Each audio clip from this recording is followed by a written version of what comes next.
That's where you involved in. I was there when we were still doing typewriters. And they're all automatic typewriters. Okay, so there's before your time. the options you have is you either take the time to create a social media presence, and they were speaking about it takes some time, or you could look at an easier way and partnering with. It doesn't even have to be partnering, you know. Yes, partnering is one way, but also single out people or single out bloggers that do book reviews, that speak to the audiences that you think will be interested in your book. Send them a book and let them review it.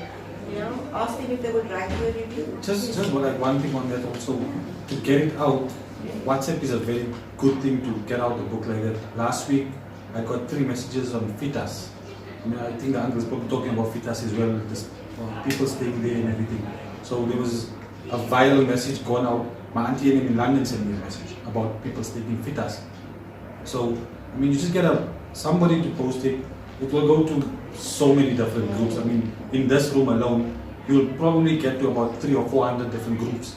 But 30 people inside, you're looking at about 2,000-3,000 people reading, just sharing that. So I mean, if you do it on WhatsApp, and then you partner with any one of you guys, or you just put it on your Instagram story, on your Insta story, or your Facebook story, or something, and there's a potential to go out. I mean, it's just getting a name. I don't think Uncle is going to go out and start an Instagram page and post every day. He's got other things in mind, you know, to set on Instagram, because we all know we on Instagram all the time. It takes up a lot of time.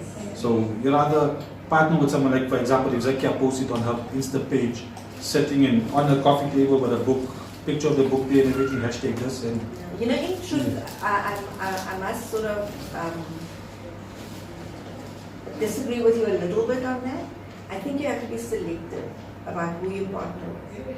Zakiyya is a fashion. No, that was just an example. Yeah, but I mean, but I think that needs clarification.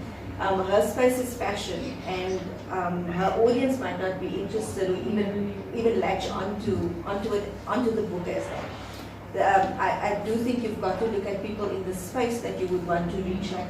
Your subject, the book subject is about. So anybody that's talking about things in the Indian community, so you look at people that are influencers in that space. And then you look at, you know, getting them to write your book reviews or so what you talk do about. is The book is more than just about the Indian community. Yeah. It's based on an Indian family. Yeah. My mother's Cape Coloured, my father's Indian. They had those problems that they had to deal with their own relatives, the community. But it's really about life in South Africa. So your best bet would be to send out a WhatsApp message that can be forwarded, looking for influencers to read this book and give a review. Who would reply to that? Or who is more suitable? I was probably South African region. Yeah, and I do a series of local Islaka where I can interview you even, and But there's a lot of us out there who would actually do that. So that's why I'm saying get it out there. Send it, even if you have to send a WhatsApp message and ask people to just forward it. It'll come to all of us. We'll send it to other people who know it, and it will get out there. And what do I say in WhatsApp? Please help me sell my book. No. I can give you an excerpt from. Okay, I'll help you later after the session on how to write it. Okay, that's perfect. Anyone else who has a product that they would, or there's something that they want to share and they're struggling with trying to grow an audience or to create a social media presence? Yeah. I should have tried before because I knew nothing about drawing. So the question I'm going to ask you is totally from a nerd point of view. Okay. I'm an architectural draftsperson. I design houses and design storing theaters. I can't sell you a house plan. I can't say I'm selling a house plan. Would you like to buy a house plan? It doesn't know what it is. Every product I do is a once-off. Your store design, your house design is a once-off. And if I'm going to do a blog, I'm going to first of all attract audiences to say I design out because there's lots of people out there doing architectural work. I've done visual on Instagram and so on. I've been absolutely quiet. So I'm doing something wrong. I need to know how to expose myself and attract it. So you currently do have an Instagram, Okay. Facebook, and Twitter, all of That's that right. runs, Yeah. right? No, just Instagram. Just Instagram. Yeah. And how often do you post on it? Very seldom. Very seldom. Yeah. That's your first problem. Yeah. Okay, yeah. Okay, the first thing is, in order to build a following, you have to be consistent. Okay. So whether that be anything within your sector that's interesting to build onto your page, you need to start adding on. Okay. It doesn't necessarily have to be on your page. You can start adding it to your Insta story, okay? But you've got to start engaging with your following first, right? Okay. Second of all, you how many followers do you have? About 88. Okay, you've got to start promoting your page as well. Have you done that? No. So you've got to start promoting your page, because that automatically starts putting it will, when you go to promote your page, they're going to ask you which sort of hashtags you want to use, how many followers do you want to engage with, all of that sort of thing. It will ask you a variety of questions. Alright. But that then targets people that would be focused or inclined to follow your page. That's all on Instagram obviously. Then you need to start going onto your explore page, and you need to start interacting with people in your community or in your field. And even by just adding a comment to somebody else's page that's interested in things that you are interested in, you putting yourself out there for them to potentially tap onto your page and see, let me see what this guy is about. Okay. So Instead of being pressing quiet. hard, rather put a comment. That's what I'm Yeah. saying. Absolutely. And your comments must be more than 3 words. Okay. If you comment anything less than 3 words, it doesn't really see that. The algorithm doesn't really see that as a. It'll see it as like you just put an emoji. So, Wow. Make your comment something longer than. No, take the time to actually notice the picture and put a Yes. response that would warrant him to want to tap on your name. You know what I'm saying? Don't be generic about it. Don't Okay. just give everybody the same. Sure. Take the time. It takes time, but it works in the end. Okay. That effort that you put in early on in your business, you'll see it later on. Okay. Respond as if add the human element to it. Respond to his actual picture, and those people will then automatically start coming. Not necessarily to buy No, players, sure, to but start. just no. But you know what? He might have a friend of a friend of a friend who's then looking for somebody, and your name will click. Okay. Do you know what I'm saying? Yeah. So start doing that More to start engaging more with your page. Okay. There's something you mentioned earlier with regard to the hashtags. For example, I do house plans, and some put hashtag house plans. And it says it's got to be something more dramatic than that. No, something more specific. Yeah. Yes. So like house plans is specific to what I do, but is that good enough? I think If you search hashtags, Yeah. it will come up with a variety of hashtags. Like if I start typing in architecture, right? It will come up with like 20 different options and the most popular ones that people look for. Okay. Right? So maybe start Yeah, off start with that. plugging So in just- all of those. Okay. Because that's what people are looking for the most on Instagram. Hello. yeah, for me, Sorry, sorry. can I just chip in here? Look into search engine optimization as well. Okay. So it's just there's a bunch of free courses as well Okay. about using the right sort of language Okay. so that people find your posts. Okay. And I think also for me, because I don't just follow people in my same niche. I follow people who do different things to me. And in terms for architecture, I think one of my favorite things about that entire career field is seeing the in between, the behind the scenes of seeing how you draw up the plans, what inspired you, because there's a lot that goes into architecture. Sure, I mean, exactly. you don't just think it up. There's something that inspires you, Right. because that will make your content very authentic for me. Is like if you post about how, if you're struggling with something as well, talk about that, because that will draw people in, especially your young architects who are now learning at school right now, and they're thinking, no one has these problems, I'm the only one stuck with it. When you Okay. talk about that, I see. you'll draw people in like that as well. Good point. Okay. I was just wondering if I was looking for house plans and I went on, I don't know how to get on, but once on, I saw house plans, but I also saw dream house plans Yeah, right, exactly. or your dream house plans. I'd rather click on Apple. That's why I say before we What is house branding? I think also because you're kind of in a business, having a business website, not necessarily a blog, but a website where people can go and have a look at the plans you've already done or the plans you've already Portfolio. I've done that Yeah. for weeks for now, because this is start Yeah. of somewhere. Yeah. I've got a week's website on. That's fine. That's But perfect. whether it brought anything, I'm not too sure. No, I haven't had any phone calls. They've been up for about 2 years now. That's why I Okay. say I'm struggling to get this exposure on Because social media. I don't think people know that you have a website. So like having that on your Instagram, having that on your Instagram profile and promoting that you have a website, people can actually go and have a look. Because a picture, it says a lot, but going to see the plans in depth is so important. So promote your website because it doesn't help you have this website, but you're only focusing on one platform. You need to talk about your other platforms. Thanks. Yes, something, question in the back. I think a lot of this discussion is left brain, right brain. You've got all the people on one side who are very practical and functional, and then there's all this marketing people. For coming from an architectural perspective or from a drafting, I don't think you're thinking left brain or right brain. You're just thinking, how do I get it? LinkedIn, from a professional perspective, is very good. Yeah. LinkedIn. Yeah, I've got that as well.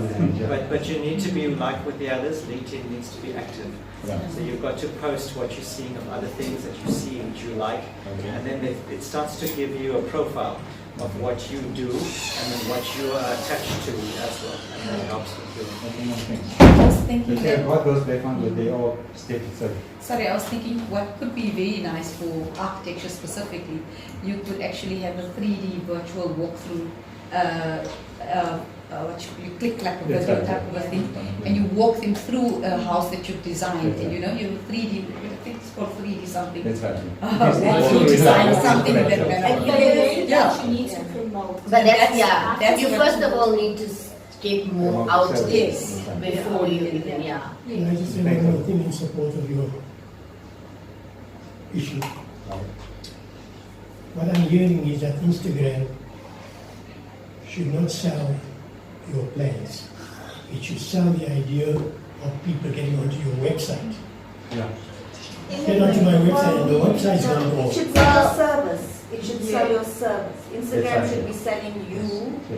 providing a service. Or another Yes. The So, service is yeah. outlined. And you get deeper into that on your website. Yes. It should really just take people to your To the website. website. That's what it is. Click here to read more about this. Sure. Click here to see more about that. There So is your one link to bio your or something. website Yes. is your Yes, bio. yes, Yeah. yes. Make sure to reference that because that is so important. Okay. Always talk about your website and that people can get more Okay, refer that to information. the blog, because the other question was, if writing a blog, how do people know I've written something about architecture? How The do night- You can put a You link can on the put a top, link like on where your top. bio is. You can have your Just link. back on Yes, Instagram. yeah. Assuming I didn't have Instagram at all, I just did blogging. How do people Then find? you need something. You need Facebook or you need So you Instagram. still need one on the other As platform. was mentioned earlier, the search engine optimization. That is where you need catchy titles. If you're just doing the blog thing, you're not doing a website to sell, but you're blogging about your experience. For me, those are two very separate things. Right. For the blog, you need to use very catchy words, things that pull people in, like as was mentioned earlier, like dream plans. People are always looking for their dream homes and stuff. So those are important words, and if you actually use that program or any program about the search engine optimization, you'll find what people are looking for, and then you can use that program to kind of push your post or your link to your website on Google further up.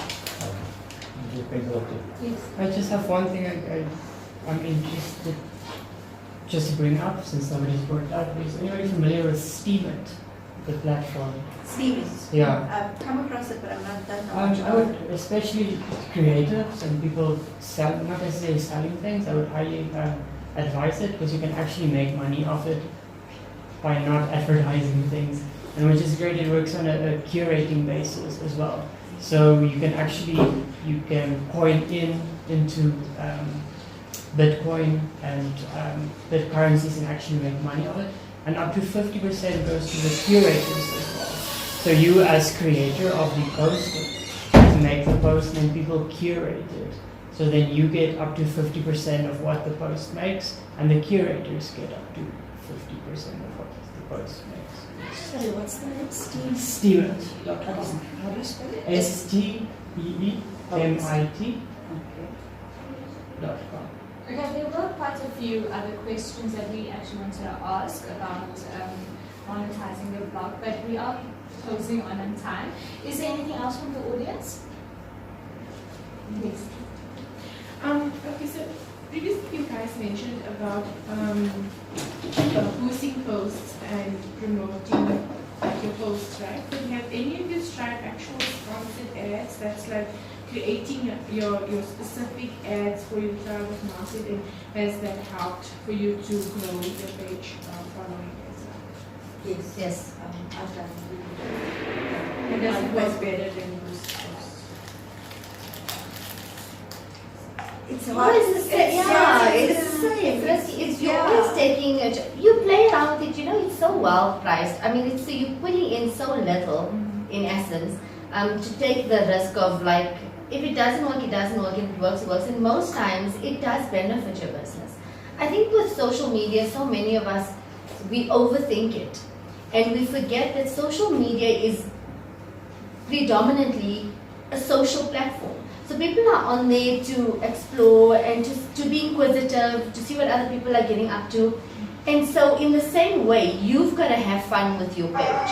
And people pick up on that. So the more of human you start making your page and the interaction with your followers, the more natural you'll notice it will just all fall into place. Don't overthink things. The more you overthink it, the more people start picking up on it just becoming very fake, you know? Just let it roll. Also, one thing on the Instagram ads and Facebook ads and everything, like if you go and set it up and everything, it's like overwhelming because it will tell you reach 300 million people. And now it will cost you 500 to reach 300 million people. Obviously, it's never going to happen. Nobody's going to get 300 million followers. So you don't want to set it so high for 300 million. I mean, if you're going to put a post out, you want to cut it down. For example, if you want to advertise to the people in lanes, you cut it down to the population of lanes, or Azadville, or Joburg, or Gauteng. For example, if that's what your product is like. But ours, we know we have customers in Cape Town, Durban, Joburg. We shouldn't sell in PE.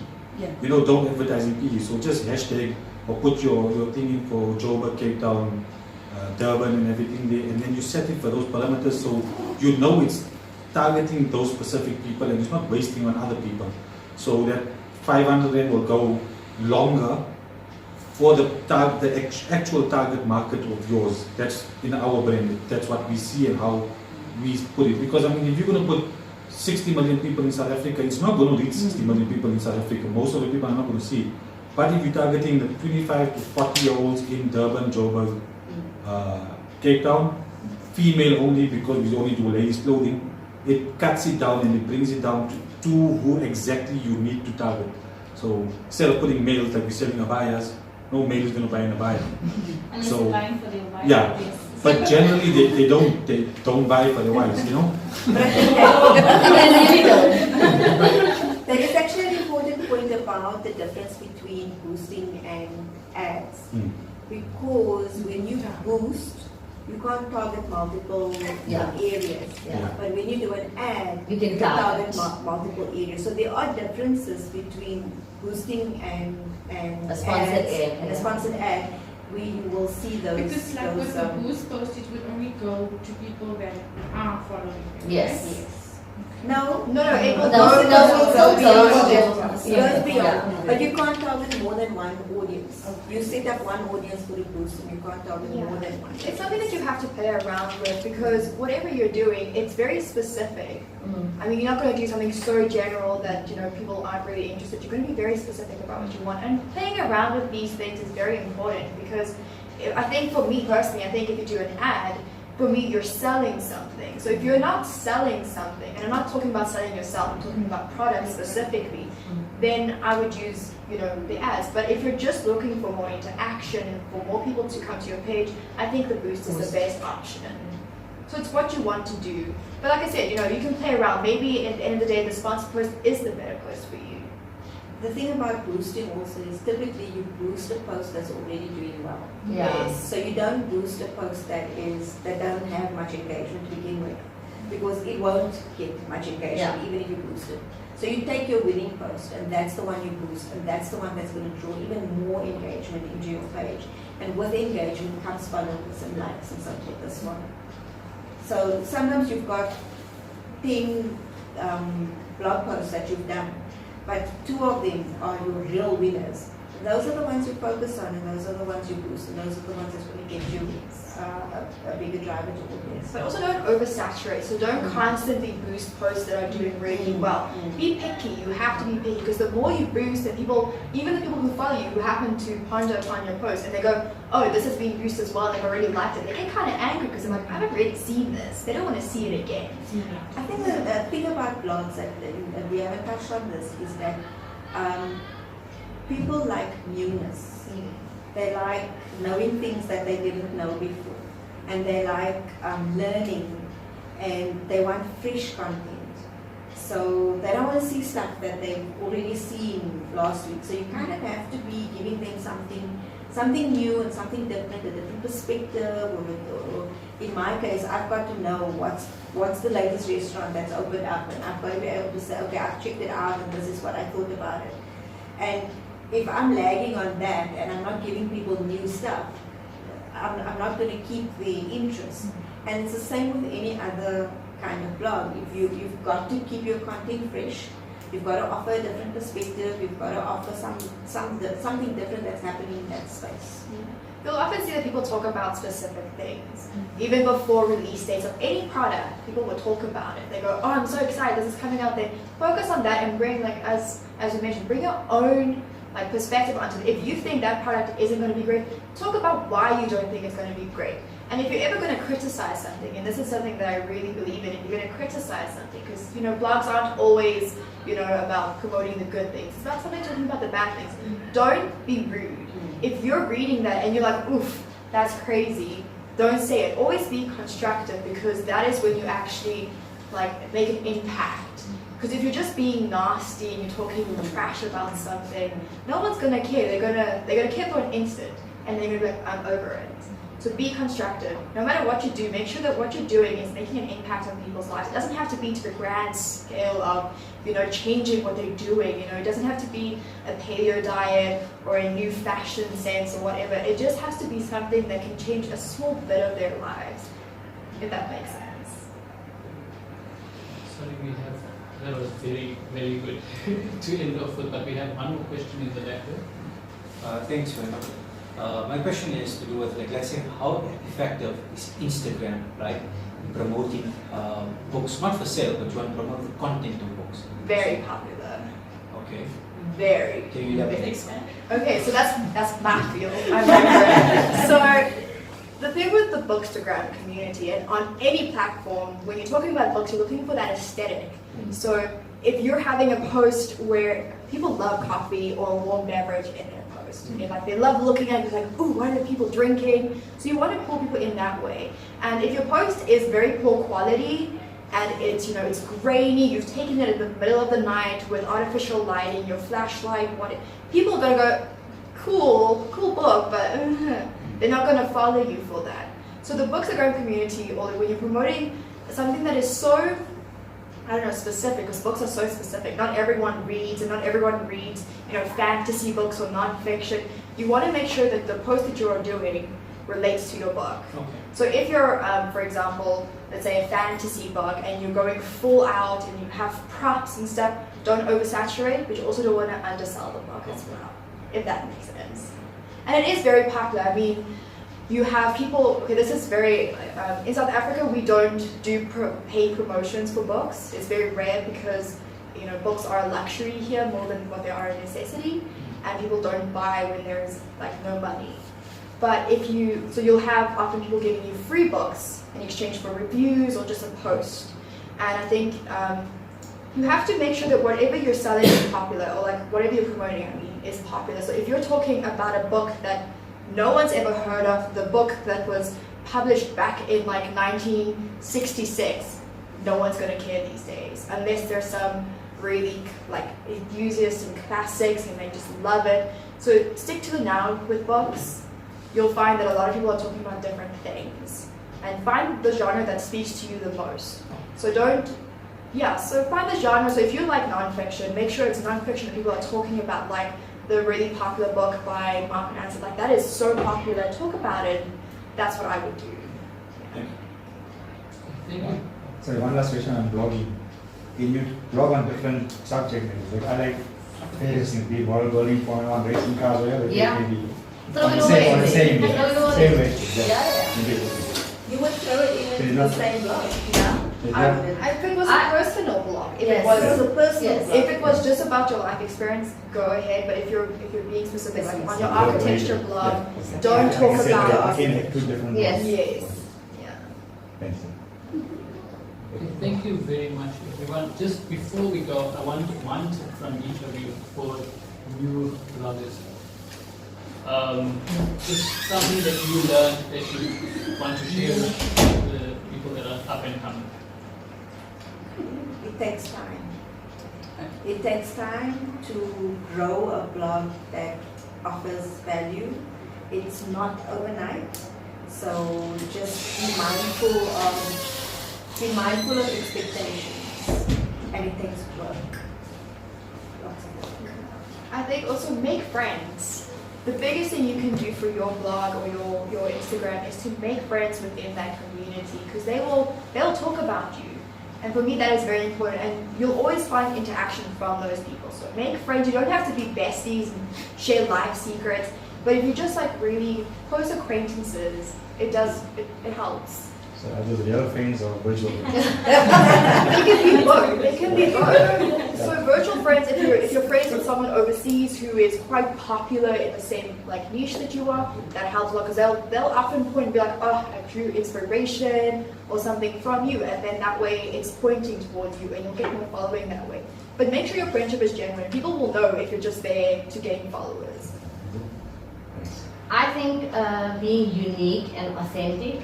I think because social media and technology is moving at such a fast pace. I mean, today there might be 30 people doing the same thing as you. Next week there's another 100.